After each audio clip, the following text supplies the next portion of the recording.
sur mes positions. Et donc c'est un instrument qui marche très bien sur le court terme.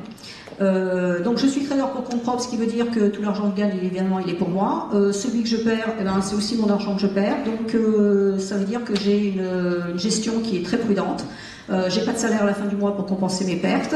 Je n'ai pas non plus d'ailleurs de bonus à la fin du mois parce que j'ai bien travaillé. Donc voilà. Donc ça implique une grande prudence et une grande fiabilité dans les instruments que j'utilise justement pour ne pas me tromper. Donc j'ai découvert cet indicateur en 2009 lors d'une conférence qui avait été donnée par la FAT, dont je suis membre, secrétaire et assistante trésorière, qui est l'Association française des analystes techniques. Une conférence qui avait été organisée donc par la FAT avec Bloomberg, et j'ai été vraiment, je dirais franchement, c'est pas un mot trop fort, subjuguée par cet indicateur. Parce que d'un seul coup d'œil, on voyait vraiment tout ce qu'il y avait à savoir. On ouvre un écran, on a son indicateur sur l'écran, on sait tout de suite quelle est la tendance, quels sont les points de support, de résistance, éventuellement d'ailleurs les objectifs. On voit tout sans aller chercher ses propres droites, sans se dire bon alors est-ce que là ma droite de tendance elle est bien placée, est-ce qu'elle est mal placée, tergiversée. Là tout est écrit. J'ai envie de dire, pour faire vraiment très très simple, mais bon, c'est peut-être pas aussi simple que ça après dans l'analyse, mais dans un premier temps, je peux dire, c'est un indicateur pour les nuls, quoi. Donc j'enseigne aussi mon indicateur dans un centre de formation, le CEFAT, qui est le centre de formation des analystes techniques. Donc j'y enseigne la théorie et la méthode. Donc je vais vous présenter assez rapidement, parce que je pense que le plus important c'est d'analyser des graphiques et non pas de se prendre la tête avec des formules mathématiques. Donc pour faire bref, c'est un japonais qui a inventé cet indicateur, monsieur Osada, et qui a commencé ses études, enfin qui a voulu étudier comment on pourrait faire pour sortir des graphiques un peu plus que simplement la lecture des chandeliers. Donc il a travaillé beaucoup, il a sorti la première droite, la moyenne mobile 9, enfin, c'est un peu faux de l'appeler comme ça, ce qu'on appelle la Tenkan. Il a sorti ce premier indicateur, après il a continué, il a fait beaucoup travailler ses étudiants à la main, parce qu'à l'époque il n'y avait pas d'ordinateur. Et en 68 seulement, donc il a commencé dans les années 40, en 68 seulement il a publié son indicateur qui s'appelle donc Ishimoku Kinkoyo, et qui veut dire voir l'équilibre d'un graphique d'un coup d'œil. Donc la principale utilisation de cet indicateur, comme je vous l'ai dit, c'est de voir très rapidement la situation d'un marché, donc la tendance, les supports et résistances qui vont nous permettre tout de suite de dire est-ce qu'il y a quelque chose à faire aujourd'hui sur ce marché, est-ce que je peux élaborer une stratégie.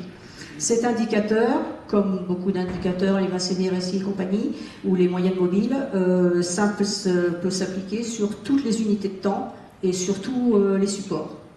Aussi bien donc sur des bougies, bon, ça c'est pour les charts, que donc sur des actions, sur le forex, sur les futurs, ça marche absolument sur tout, c'est un indicateur.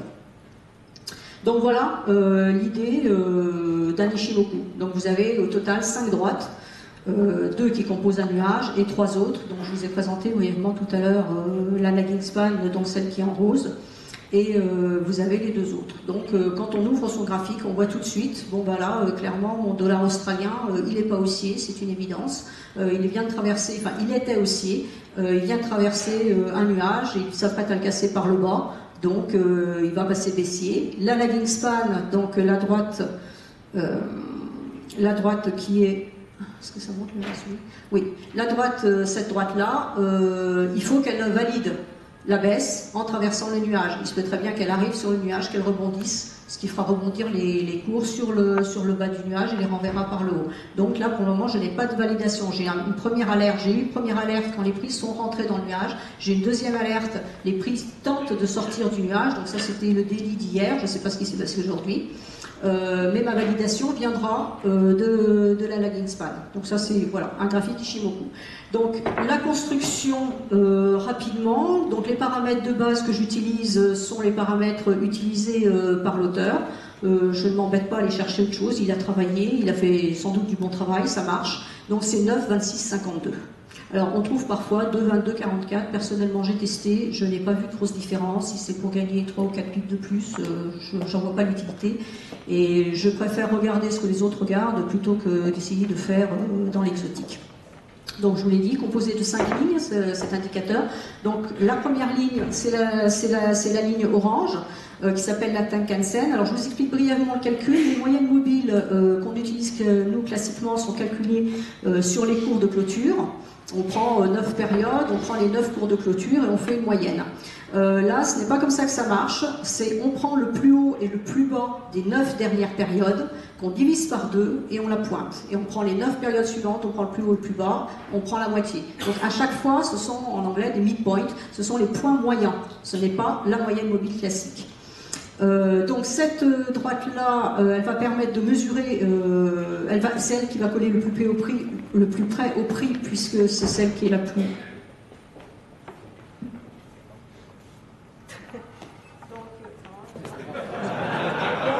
Bravo. Je voulais lui saboter son truc. Non, mais il crache, je sais que ça t'intéresse pas. Il crache un petit peu. Je crois qu'il fonctionne. Ça va? Ah oui, c'est bon. Bon, voilà. Donc, comme elle est sur un temps, elle est calculée sur un temps très court, donc c'est celle qui va coller le plus près au prix. Et c'est celle qui nous donnera la première indication sur éventuellement un changement bon, quelque chose qui se passe dans le marché. Le marché a tendance à vouloir ralentir ou qui s'essouffle.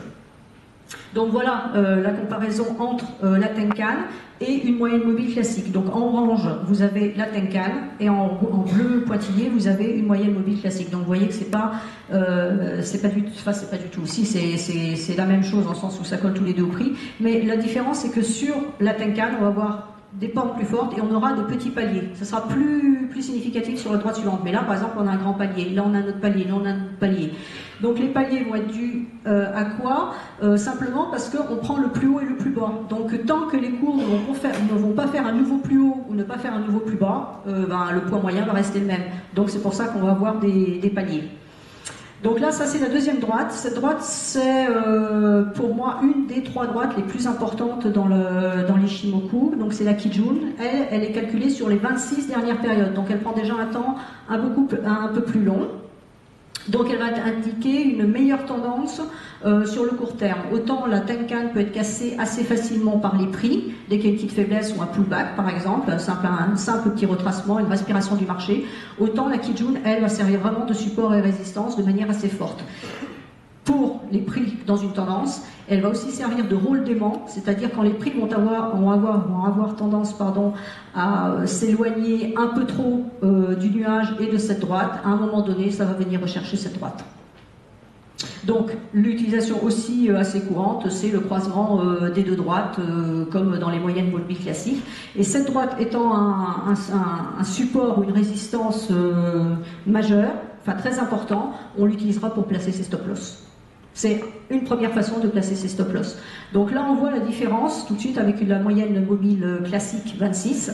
On voit que la Kijun va faire des paliers importants et va servir vraiment de support ou de résistance. Là, on voit ça a très bien marché, les cours ne sont pas passés, ils ont yoyoté au-dessus, clairement. Là, on est allé chercher, on est reparti en dessous. Là, par contre, ça a cassé et paf, on est parti. Donc, on peut retrouver la même chose sur les moyennes mobiles classiques. La seule chose que ça nous donne, et je vous l'ai montré tout à l'heure dans l'ESP quand je vous expliquais le haut du nuage, à gauche, j'avais cette droite-là. J'avais la Kijun qui était très à l'horizontale. Donc, ça voulait dire que la gauche étant le passé, cette droite-là, dans le passé, avait déjà été une résistance ou un support, mais là, en l'occurrence, c'était une résistance vu qu'on était en dessous, une résistance dans le marché. Donc quand on va la rencontrer à nouveau, c'est un point majeur. Donc voilà, ça c'est le câble avec les deux droites. Donc on voit bien la Tenkan qui fait des paliers, qui a des pentes aussi beaucoup plus accentuées, et donc la Kijun, pardon, en vert, et la Tenkan en orange qui suit un peu mieux les prix. Alors ensuite, l'élément principal ça ce sont de droite comme de moyenne mobile. Ce qui fait l'originalité de cet indicateur, c'est le nuage. Donc le nuage va être composé de 2 droites. La Senkou Span A, qui est en général la plus claire, et qui est la moyenne entre les 2 droites que je viens de vous présenter, c'est-à-dire la Tenkan et la Kijun, projetées 26 périodes en avant. Donc vous pouvez remarquer qu'on utilise des droites qui vont être projetées ou des droites qui vont être retardées. Donc c'est l'intérêt aussi de l'Ishimoku, c'est-à-dire que c'est quelque chose qui travaille beaucoup dans le temps. On va partir des principes que les marchés ont agi d'une certaine façon dans un temps X. en temps X plus 1, ils vont sans doute réagir plus ou moins de la même façon, ou travailler de la même façon. On a une notion en exagérant un petit peu, je dirais, de cyclicité, de répétition des mouvements. C'est pour ça que quand on va prendre des points en arrière et qu'on va les projeter en avant, c'est pour se donner une idée de ce qui pourrait se passer en avant et qui va nous donner des supports et des résistances en avant. Donc là, c'est la moyenne mobile, la moyenne entre la Tenkan et la Kijun qui est projetée 26 périodes en avant. Ensuite, la deuxième droite, c'est la Senku Span B. Donc ça, c'est l'autre droite vraiment importante dans l'Ishimoku, parce qu'elle va du coup avoir des paliers très importants. Elle est calculée, comme les deux autres, la Tenkan et la Kijun, sur les 52 dernières périodes. On avait 9 périodes, on avait 26 périodes, et là on a 52 périodes. Et par contre, contrairement aux autres, elle est projetée aussi 26 périodes en avant. Et c'est l'écart entre ces deux droites, la A, la Senku Span A et la Senku Span B, qui va nous créer le nuage. Donc ça va nous donner une perspective d'équilibre du marché. Donc le nuage est effectivement considéré comme un point d'équilibre. En théorie, on ne trade pas, quand on est sur court terme, on ne trade pas dans le nuage, parce qu'on ne sait pas de quel côté ça va se sortir, c'est pas parce que c'est rentré par le haut que ça va sortir par le haut. Donc comme on ne sait pas, on est neutre et on ne fait rien. Et d'ailleurs, en général, si on associe un RSI en bas, on va s'apercevoir que le RSI tourne autour des 50 quand on est dans le nuage. Donc par conséquent, on est bien dans une zone neutre. Maintenant, rien n'empêche d'anticiper, mais techniquement, on ne doit pas trader. Donc, quand la Senku Span A est supérieure à la Senku Span B, donc on aura une tendance haussière. Le nuage va être haussier. Il sera bleu quand il sera en dessous, donc ça sera une tendance baissière.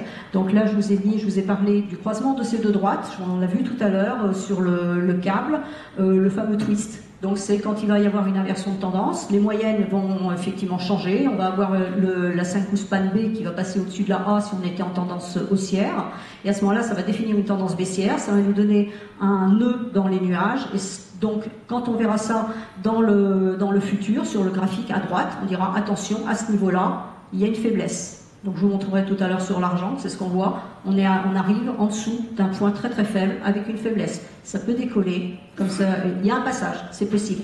Ce qu'il faut retenir, c'est que les prix, ils ont un nuage au-dessus de la tête, c'est une zone de résistance ou de support, si c'est au-dessus de la tête, c'est une zone de résistance très forte, c'est dur de traverser un nuage. Il va falloir de l'énergie au prix pour traverser un nuage, donc plus le nuage va être épais, plus ça va être dur de traverser. Donc si on a un point de faiblesse, il est bien évident que ça sera d'autant plus facile pour les prix de traverser. Et à ce moment-là, on peut se dire, ah là, on peut éventuellement penser à un changement de tendance, donc on va rester en alerte. Donc l'épaisseur du nuage, c'est ce que je disais, est le résultat des fluctuations des prix, et donc va valider les supports résistance. Un nuage épais, ben, c'est un support, une résistance élevée, un nuage fin, donc peut laisser passer les cours. Donc voilà l'interaction des cours avec un nuage. Donc là, on voit justement un passage faible, les prix sont passés. Là, les prix sont aussi passés alors que c'est élevé, mais ils ont eu beaucoup de travail, ils ne sont pas passés en ligne droite. Alors quelquefois, ça arrive, hein, dans les marchés qui sont un peu forts, c'est évident que ça peut arriver, comme n'importe quoi. Là, on avait un passage faible, bon, ils ont attendu un peu pour traverser, ils ont traîné, voilà. Alors ça, c'est un autre exemple. Quelquefois, ça marche pas. Donc c'est du 15 minutes. Hein, c'est très court. SP500 en 15 minutes. Donc qu'est-ce qui s'est passé? Là, les prix ont traversé le nuage. Ils sont venus rebondir sur le nuage qui était très épais. Donc le nuage a bien servi de support. Les prix sont montés, sont partis à la hausse. Et là, on avait une faiblesse. On avait un twist qui était assez long par-dessus le marché. Quelquefois, c'est juste tout petit. Là, c'était assez long. Et les prix ont été attirés par ce vide. Et ils ont rebondi sur la ligne, parce que le nuage est vraiment constitué d'une ligne, donc là je dis que c'est vraiment pour enquiquiner le trader, parce que c'est du 15 minutes, mais bon voilà, il est allé chercher là, il est retourné chercher en bas, il est remonté, il a clôturé au-dessus, et après les prix ont monté tranquillement au-dessus, et le nuage a fait office de support. Donc ça c'est un twist, ce qu'on appelle un twist frôlé. Donc la dernière droite, qui est, ce que j'ai dit tout à l'heure, très importante, elle permet de valider les changements de tendance. Donc elle représente la clôture des prix retardés de 26 périodes. Donc on aura, si on met les prix en ligne et non pas en chandelier, on aura exactement deux droites à 26 périodes d'écart. C'est un signal de confirmation du mouvement des prix et c'est une ligne majeure dans l'interprétation future de la tendance.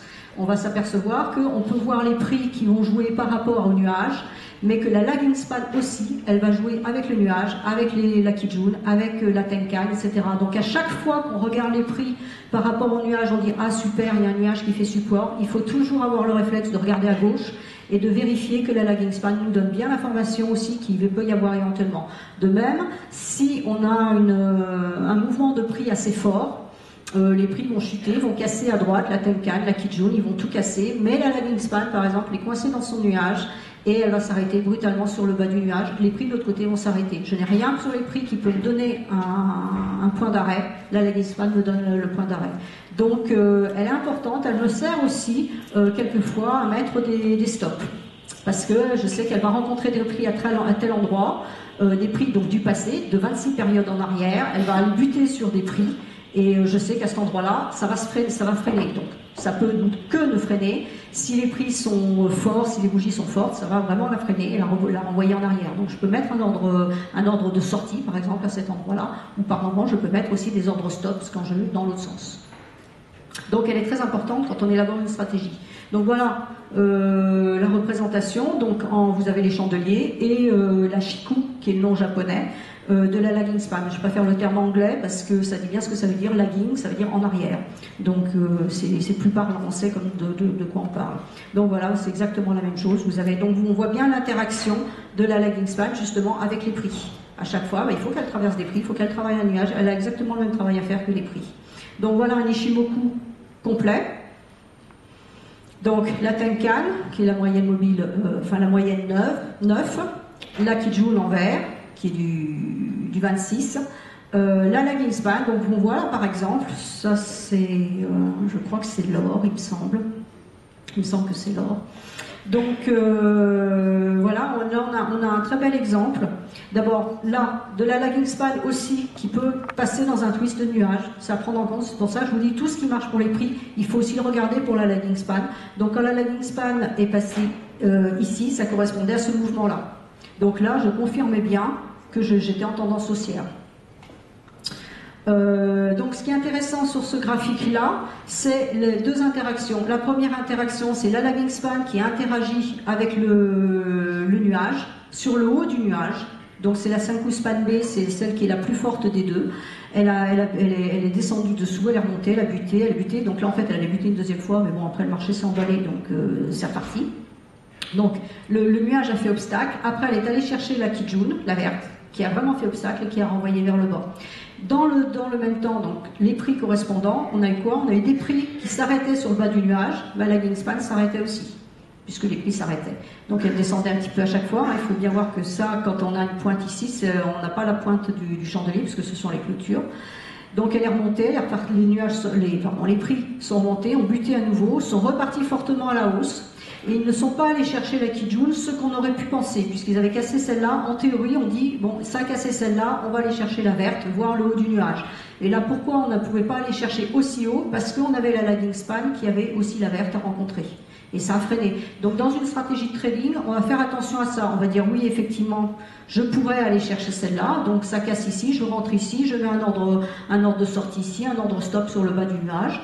Là, je vise un peu plus bas. Je vais filtrer un peu plus bas parce que celle-là, je ne suis pas sûre du tout qu'elle passe. Et elle n'est pas passée. Ça a renvoyé les prix vers le bas. Et là, c'est en train de sortir.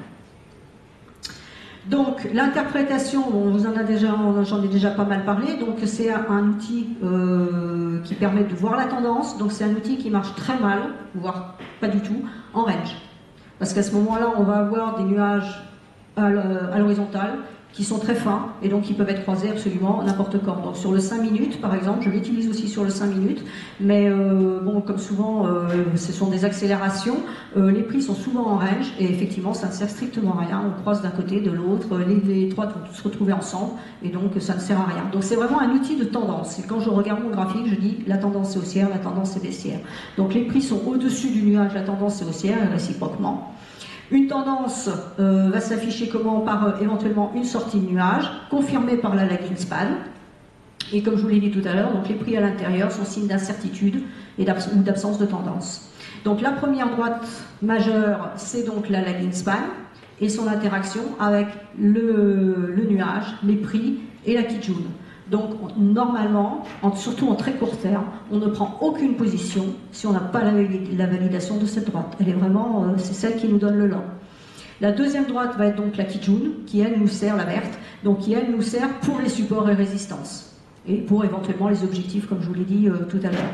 Alors, à noter aussi, par rapport, tout à l'heure, vous avez entendu parler de Fibonacci, donc la Kijun représente très souvent 50% d'un mouvement.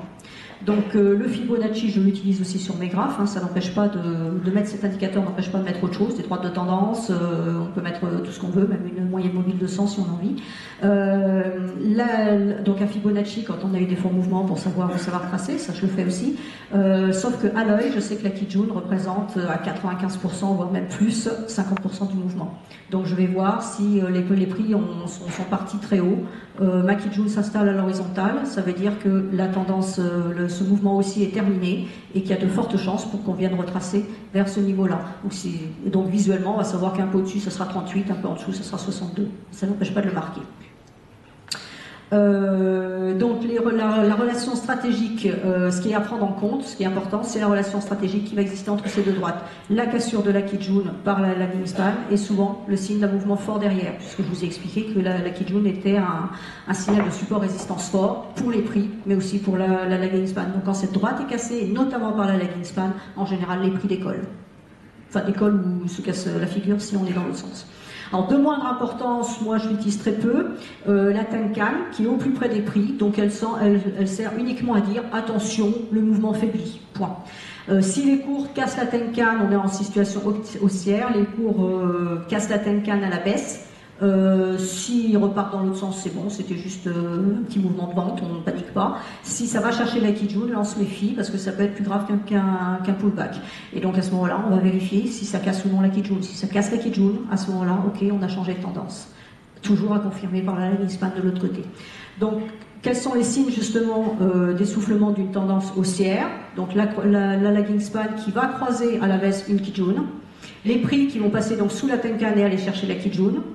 L'autre signal que je n'utilise pas, parce que comme je l'ai dit, la Kijun représentant en général 50% du mouvement, quand la Tenkan va croiser la Kijun à la hausse ou à la baisse dans un mouvement pour confirmer qu'on a bien changé de tendance, 50% du mouvement a déjà été effectué, donc c'est un peu en retard. Après, donc, le signal suivant, il faut que la lagging span traverse un nuage, la Kijun, la Tenkan et les prix, bien évidemment. Donc, une fois qu'on a tout ça, qu'on est passé en dessous, on était au-dessus, on est passé en dessous, donc la tendance est définitivement terminée. Il n'y a plus de tendance haussière et puis on est en tendance baissière. Voilà, donc vous avez la réciproque pour la tendance baissière. Donc, je dirais que l'Ishimoku est un outil important dans l'analyse technique par rapport aux autres, puisque l'analyse technique comporte énormément d'outils. Il faut savoir les utiliser, donc il faut les prendre un par un et les tester. Là, c'est un outil qui donne beaucoup de choses, qui est très riche, qui donne beaucoup d'informations juste sur un seul graphe. Personnellement, je trouve que, enfin, je vous dis, depuis que je l'ai vu, j'en suis vraiment tombée amoureuse. Et pour moi, à la limite, j'ai même plus besoin de regarder un RSI, un MACD, etc. Quand on a l'habitude de la lecture de cet outil, tout est écrit dedans. Après, il faut, comme tout outil, il faut avoir confiance dans cet outil, mais sinon, tout est écrit dedans. Donc, comme je vous l'ai expliqué, c'est une méthode de calcul qui est différente par rapport aux méthodes de calcul classiques, puisqu'on prend seulement les points moyens. Son intérêt, c'est de prendre en compte le passé, le présent et le futur en projetant les éléments passés dans le futur, les éléments présents dans le futur. Donc, ça donne vraiment une projection. Alors, en analyse technique, on ne fait pas de prévision comme en météo, mais on aime bien savoir avoir une roadmap, une feuille de route.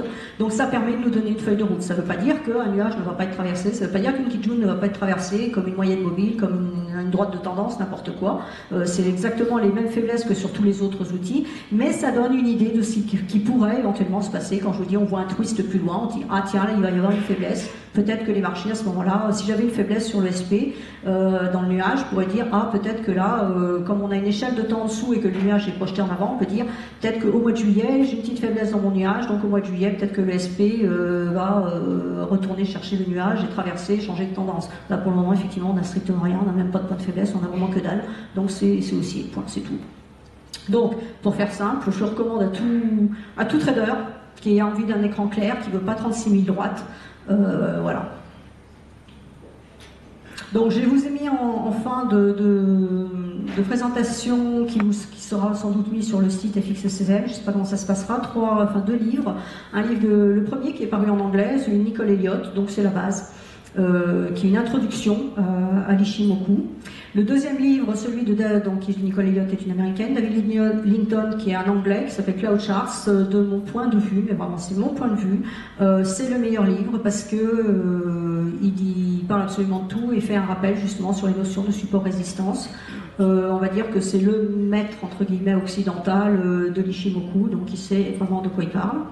Et personnellement, donc j'ai écrit un PDF Ishimoku qui est disponible sur demande et un article actuellement qui vient de paraître dans le mensuel Traders d'avril 2012.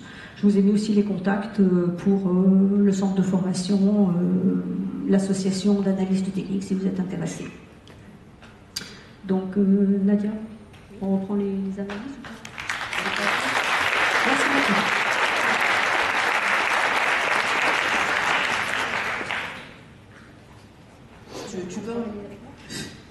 Tu peux remettre les graphiques et puis revenir sur s'il y en a qui souhaitent avoir des interprétations Ishimoku de certains actifs. Oh, c'est bon? C'est-à-dire que tu mets une moitié à toi, une moitié à moi. Donc, comment on a déjà? Ce qu'on a fait au début en fait. Voilà, c'est ça. Il y avait une question? Il y a des oui, il y a peut-être. Allez-y. Excusez-moi. Oui. Dans le SP500, vous avez dit que qu'il n'y avait pas de signal de retournement. Oui. Or, si je ne me trompe, le nuage futur, il est en retournement et il est assez fin. Oui, beaucoup plus loin. Alors, oui, très loin. Voilà. Ma question serait, comment vous interprétez le nuage futur dans son épaisseur et dans sa couleur? Alors, dans l'épaisseur, oui, parce que si effectivement on a un nuage futur qui est faible, on se dit attention, c'est le SP ça? Ouais.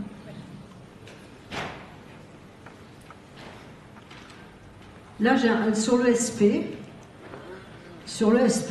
c'est du mensuel, on a un très fort support qui est à ce niveau-là, d'accord? Donc là, effectivement, on pourrait envisager que l'SP retourne chercher le support. Mon nuage après, il est haussier.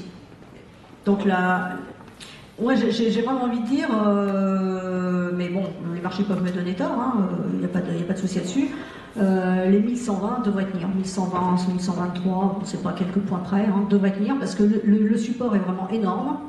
Il va même chercher dans le passé, puisqu'on a la Kijun qui est ici, sur lequel avait rebondi déjà la lagging span, comme je vous ai dit tout à l'heure. Donc pour moi, c'est vraiment un support important. Maintenant, on peut effectivement décaler 1400 à 1126. Voilà. Donc là, c'est du mensuel. Bon, mais le nuage suivant, il est haussier.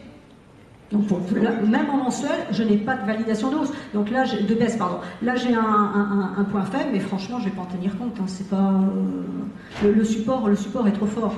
Bon, par contre, c'est vrai que le nuage est faible, mais là, on avait un nuage qui était plus épais, qui a été traversé. Donc, c'est pas... c'est pour ça que je dis que c'est un outil qui est simple à lire en théorie, mais qui est plus difficile à appréhender dans l'analyse et dans les stratégies de trading. Voilà, ça, c'est le SP en daily. Donc, ce que je vous ai dit tout à l'heure, c'est ça. C'est que les cours, là, ont traversé la Tenkan. Donc on peut se dire, ah tiens, il se passe quelque chose, la tendance haussière. Là on voit que la Tenkan a bien soutenu les prix depuis la cassure en bas. Ça a vraiment été bordé, c'est vraiment magnifique comme tendance. Là ça a été cassé, donc on se dit, attention, est-ce que ça va aller plus loin? Le nuage n'est pas très loin, donc bon voilà. Mais la Kijun a résisté derrière. Ça n'a pas traversé la Kijun. Et c'est reparti.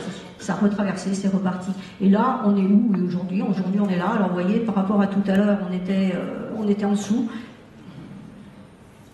On était en dessous, et là, les prix sont en train de rebondir sur la Tenkan. Une fois de plus. Donc, les prix ne sont même pas allés chercher la Kijun encore. D'accord?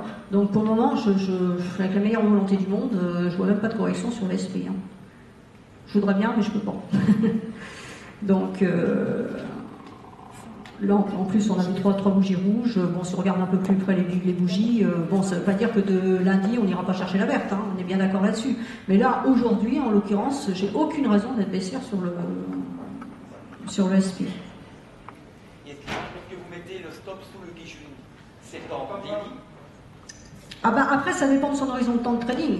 Moi, je trade en 5 minutes, donc je ne vais pas les chercher, mais je ne vais pas les mettre mes stops sur du daily. On est bien d'accord. Moi, mes stops, je vais les chercher sur le 15 minutes, peut-être le 1 heure, mais guère plus. Donc là, effectivement, si on est en daily,